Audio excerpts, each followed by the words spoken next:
नमस्कार दोस्तों, एक बार फिर से स्वागत है आप सबका आपके अपने चैनल ज्ञान की बातें में। आज मैं आप लोगों को बरथुनी एकादशी की व्रत कथा सुनाऊंगी, जिसे सुनने से सौभाग्य प्राप्त होता है। ये एकादशी सब पापों को नष्ट करने वाली है और अंत में मोक्ष देने वाली है, तो इस कथा को पूरा जरूर सुने। बरथुनी एकादशी वैशाख मास के कृष्ण पक्ष की एकादशी को कहते हैं। मान्यता है कि धन की कमी को पूरा करने में यह व्रत बहुत ही प्रभावशाली माना जाता है। बरथुनी एकादशी के दिन भगवान विष्णु के बराह रूप की पूजा की जाती है। इस व्रत को करने से कन्यादान के समान पुण्य प्राप्त होता है। आइए आपको सुनाती हूँ बरथुनी एकादशी की व्रत कथा विस्तार से। भगवान कृष्ण ने धर्मराज युधिष्ठिर को बरथुनी एकादशी का महात्म्य बताते हुए कहा, हे राजेश्वर, वैशाख मास के कृष्ण पक्ष की एकादशी को बरथुनी एकादशी के नाम से जाना जाता है। ये सौभाग्य देने वाली है, सब पापों को नष्ट करने वाली तथा अंत में मोक्ष देने वाली है। इस एकादशी का व्रत करने से कन्यादान के समान पुण्य की प्राप्ति भी होती है।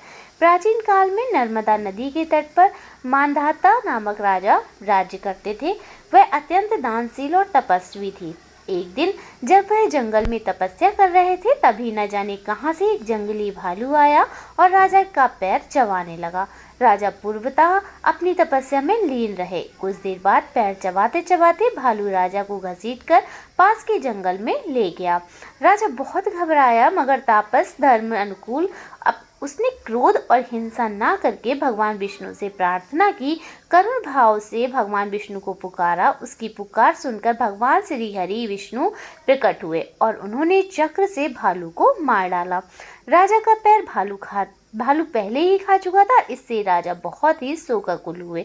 उन्हें दुखी देखकर भगवान विष्णु बोले, वत्स, शोक मत करो, तुम मथुरा जाओ और बरथुनी एकादशी का व्रत रखकर मेरी बराह अवतार मूर्ति की पूजा करो।